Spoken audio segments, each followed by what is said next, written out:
goizeko partidua izan da, amartertan jokatu dute Boteluzeko partidu bat. Boteluzean haituia bai Senpere taldea Lapurditik etorritakoak, eta beste talde izan da Gipuzkoa bi. Hau Larrauko talde izan da. Joku hau aspaldiko joku izanik, hasi berria da txapelketa hau. Aurten egin dute, ez dakite lehenengo bigarren aldiz, egin dute txapelketa hau. Eta partidak jokatzen ari dira lurralde desberdinetan, bai Lapurdi aldean, bai Nafarroa, eta Zuberon ere bai, eta Gipuzkoan ere bai. Joan berriz, Enrique Abreliko txapelketako beste partidua dakagu, hirugarren jardunaldiei dagokiona, eta hemen kanbo eta behartzen nahi di elkarren kontra joatzen. Kirol hauek joko eremua harrapatzea joten dira. Hau da, ez dira frontoi normal bat, tenisan estiloko plaza batian jokatzen dira, eta egiten dutena da joko eremua aldatu.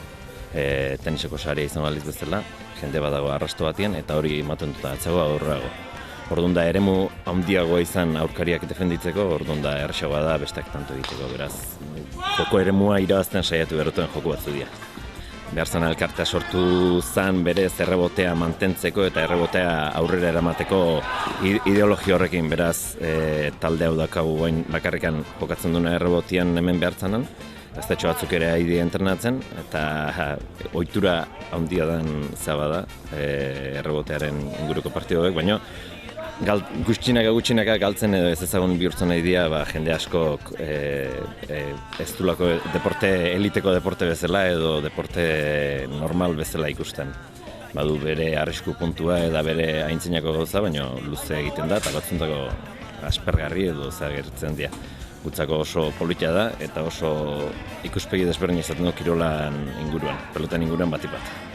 Txapelketa gaur hemen ari da jokatzen, honek balioko du kirola bultzatzeko eta jendeak pixkat kirola ezagutzera emateko eta jendeak ikusteko hemen ez? Zer den nolako kirola?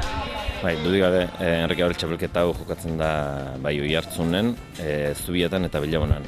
Gipuzko Federazioekin batean antolatzen dute 3 klubo horiek, eta egiten dena da, azkenean iparraldeko txapelketan jokatzen duten beste klubei gonbidapen bat ematen zaiona etortzeko, handik etortzen dira, aurten handik etorretako 5 talde ditugu, eta 5 taldeik eta gure artean egiten dira ligilea desberdinak, eta finala toki desberdinetan jolastuz, sortu izan dira argazkileiak eta desberdinak, eta hau bultzatzeko eta jendea etortzeko, eta normalian egun handietan finaletan izaten da jendea, tarteko egun horietan betiko ikusleak edo gustoko dugun ikusleak izatea.